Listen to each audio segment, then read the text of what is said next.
Et si, une force très ancienne, vieille de plusieurs milliers d'années, l'esprit même du pharaon d'Égypte, dictait encore aujourd'hui le rythme de notre travail et sapait notre énergie spirituelle.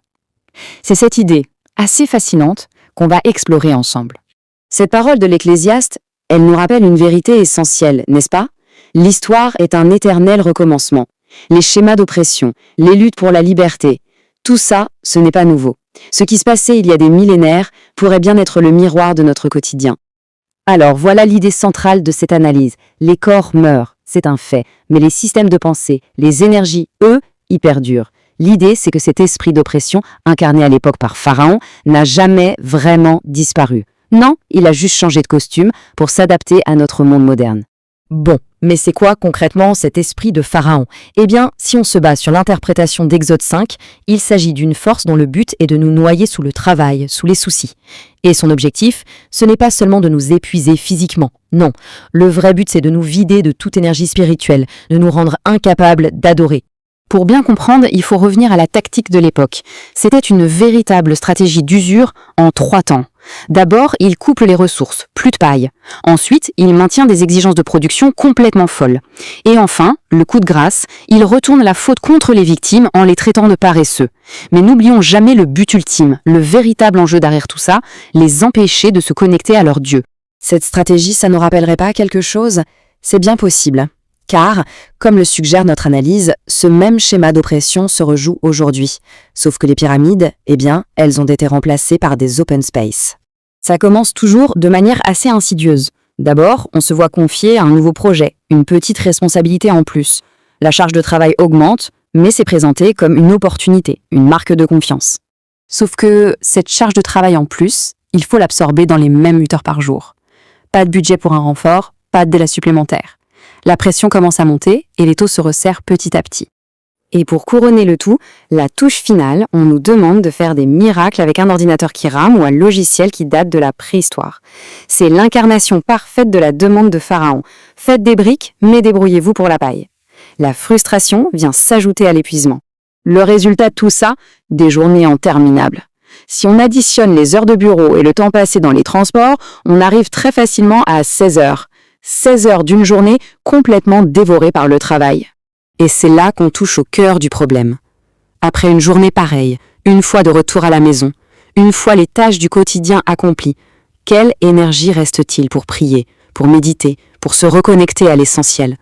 L'épuisement devient une sorte de cage invisible, et la vraie cible, c'est la vie spirituelle. Mais alors, face à cette oppression, est-on totalement sans défense? La réflexion propose une première porte de sortie. Et elle ne se trouve pas en nous, mais bien au-delà. Il s'agit de reconnaître que notre force humaine a des limites, mais qu'il existe une source, elle, inépuisable. Ce verset du psaume 62, c'est un changement total de perspective. L'idée, ce n'est pas de creuser toujours plus profond en soi pour trouver des réserves qu'on n'a plus. C'est plutôt de se brancher sur une source de force qui est extérieure à nous, et infinie, celle de Dieu. La deuxième clé, c'est un changement qui se passe à l'intérieur, une véritable révolution dans notre manière de voir les choses. La façon dont on perçoit son travail peut absolument tout transformer, même si, en apparence, les conditions extérieures ne changent pas tout de suite. Ce tableau, tiré de l'Épître aux Éphésiens, il met en lumière un contraste qui est saisissant. D'un côté, il y a le travail fait un peu en mode pilote automatique pour plaire au patron, une obéissance de façade, et de l'autre, une approche complètement différente, travailler comme pour le Seigneur avec un engagement qui vient du cœur. En fait, le pour qui on travaille change absolument tout, c'est radical. La troisième piste, elle, s'incarne dans un modèle biblique qu'on a parfois un peu mal à comprendre, celui de la femme vertueuse de Proverbe 31. Mais attention, il ne s'agit pas ici d'un idéal inatteignable ou écrasant, mais plutôt d'une illustration de ce que sont la diligence et la dévotion. Encore une fois, ce modèle n'est pas une invitation au burn-out, loin de là. C'est une démonstration de ce que peut produire une motivation plus élevée. Elle se lève tôt, elle travaille tard, non pas par contrainte, mais par dévouement. Sa constance n'est pas le résultat d'un surmenage, mais d'une force intérieure qui se renouvelle sans cesse. Et voilà le moteur derrière toutes ces actions. Proverbe 31 nous dit que sa vraie valeur ne vient ni de son apparence, ni de son efficacité, mais de sa crainte de l'Éternel. Autrement dit, sa productivité est une conséquence directe de sa spiritualité et pas l'inverse. Et c'est ça qui la rend vraiment admirable. Après avoir exploré comment on peut endurer et même transformer le travail de l'intérieur, on arrive à la perspective finale. Et c'est sans doute la plus puissante, la promesse d'une délivrance totale, un espoir qui est solidement ancré dans l'histoire. Ce rappel est d'une simplicité presque désarmante, mais d'une puissance immense.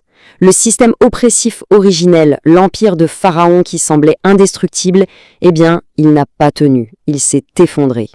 Ce verset du psaume 136, ce n'est pas juste un récit historique, c'est une déclaration de principe.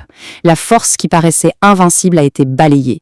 Et la raison donnée, ce n'est pas la puissance militaire, c'est la miséricorde divine, qui, nous dit le texte, durera toujours.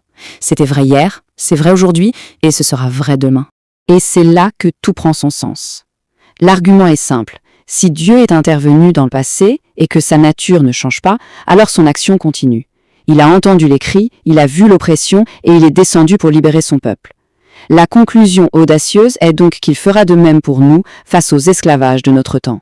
On termine sur cette question qui s'adresse finalement à chacun. Au-delà du travail, quelles sont les forces, les systèmes ou peut-être même les habitudes qui jouent le rôle de Pharaon dans nos vies ? Qu'est-ce qui nous épuise et nous coupe de ce qui est vraiment essentiel ? La réponse, bien sûr, elle est personnelle.